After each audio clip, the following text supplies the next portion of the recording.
vamos lá. Curva comprimento-tensão. Nós sabemos que o músculo, mais especificamente agora falando do sarcômero, ele vai ter um tamanho, um comprimento ideal para a produção de força.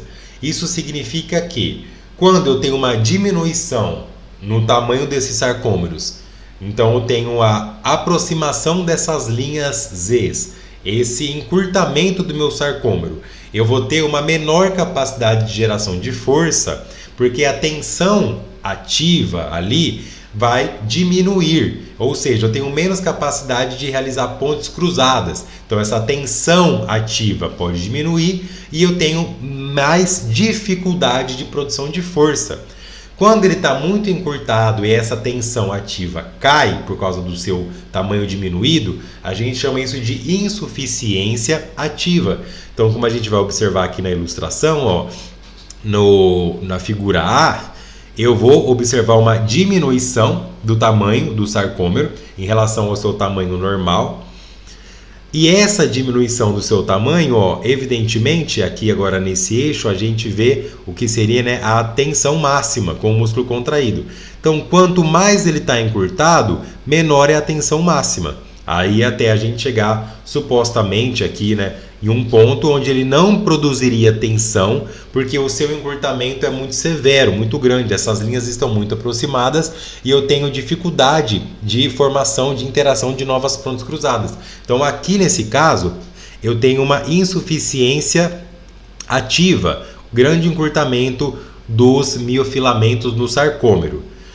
Aqui no meio a gente observa o sarcômero num tamanho de repouso, que cada músculo vai ter o seu tamanho de repouso, dependendo se ele é uniarticular ou biarticulado. E esse tamanho de repouso pode ser encurtado, levando para uma insuficiência ativa, onde essa capacidade de geração de força, essa tensão ativa diminui. Se eu diminuir essa tensão, eu diminuo essa capacidade de fazer pontes cruzadas, de fazer força, e aí ele fica com mais incapacidade, até chegar nessa insuficiência ativa.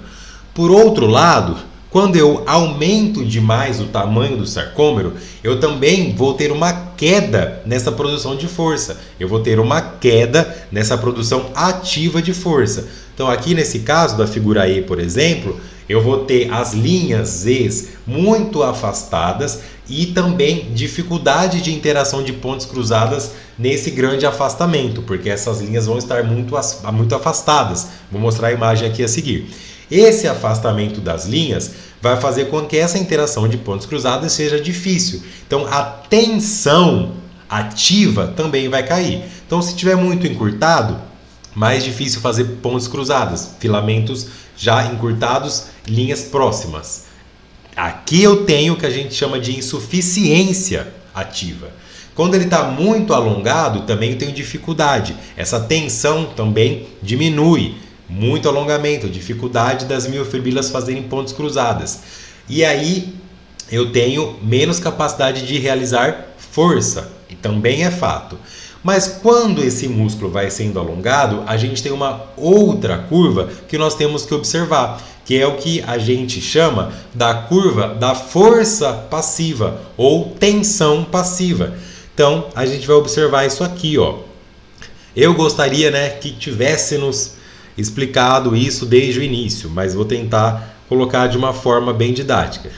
O comprimento do músculo aqui nesse eixo e a força aqui. O comprimento na horizontal e a força na vertical. O que acontece? Eu tenho uma alça, né, ascendente, um platô e uma alça descendente. Ou seja, o músculo vai estar em algum momento aqui nessa alça, como a gente falou. Se eu começar a encurtar muito esse músculo, ele vai produzir menos força, como a gente observa aqui.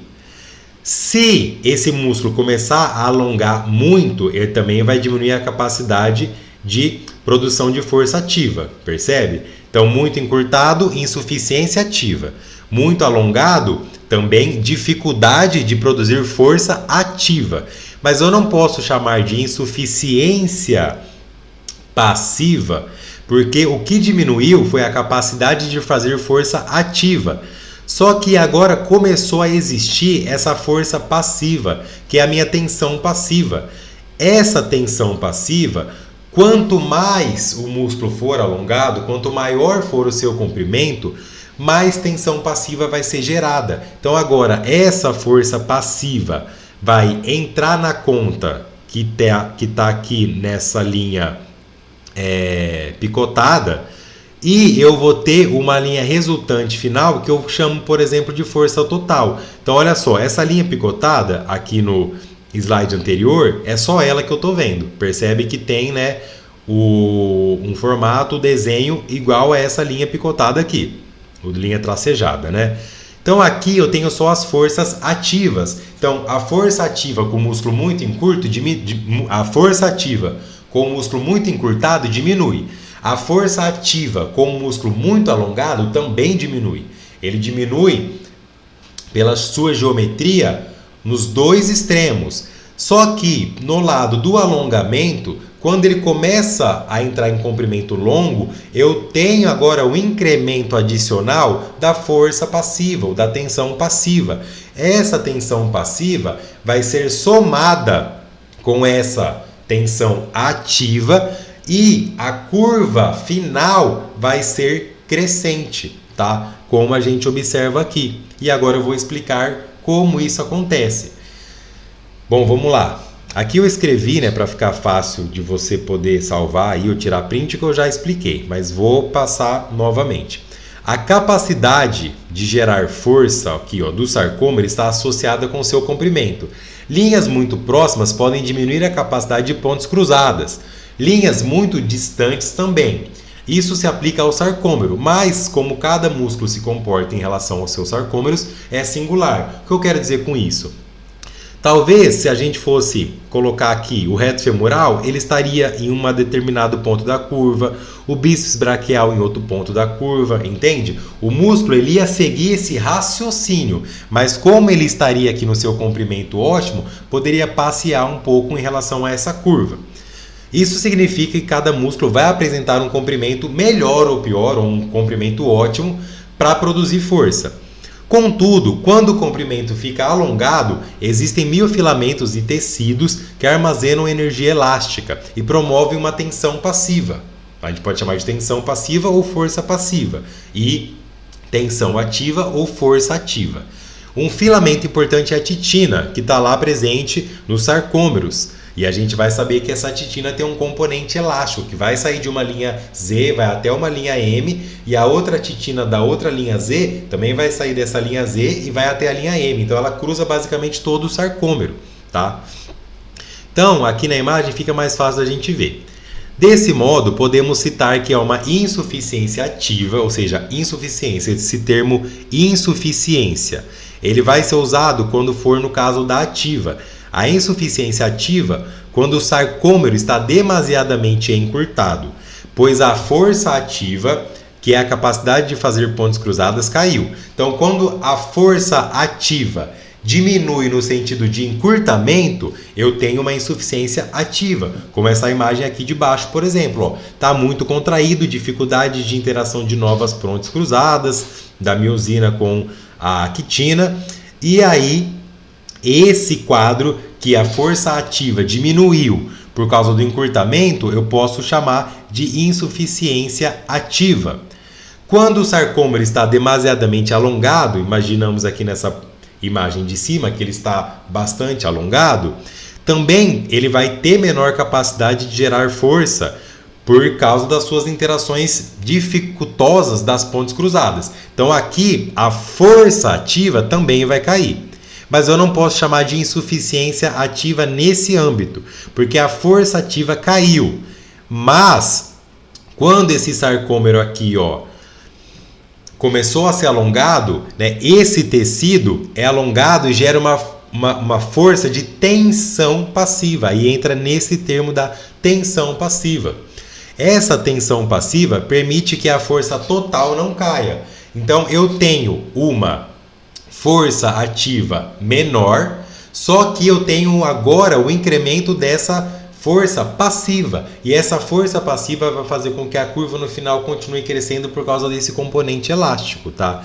Então, como está descrito aqui, aqui existe um componente elástico. Isso vai até o elástico se romper ou o movimento parar pela amplitude máxima da articulação. Então, esse tecido ele vai ficar sendo alongado, tanto o sarcômero e a titina, quanto a propriedade do próprio tendão, o músculo agora como um todo, e não analisando só a célula muscular, que é o sarcômero, mas ele vai sendo alongado até o seu máximo, onde o elástico rompe, mas dificilmente a gente vai chegar nesse máximo, porque a própria articulação vai ter um limite. Então, imagina aqui que eu quero alongar o bíceps braquial. Eu vou fazer uma extensão de cotovelo e posso alongar ele ainda mais fazendo a extensão de ombro. Só que eu não consigo estender o cotovelo além desse ângulo que eu tô, a não ser que eu quebrasse aqui meu cotovelo e fizesse uma hiperextensão muito exagerada do cotovelo.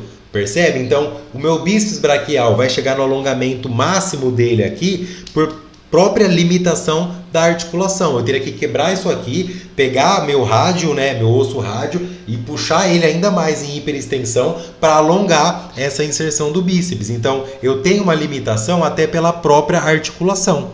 Deu para entender?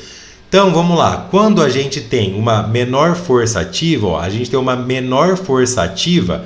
Quando está menor força ativa em encurtamento, a gente chama de insuficiência ativa.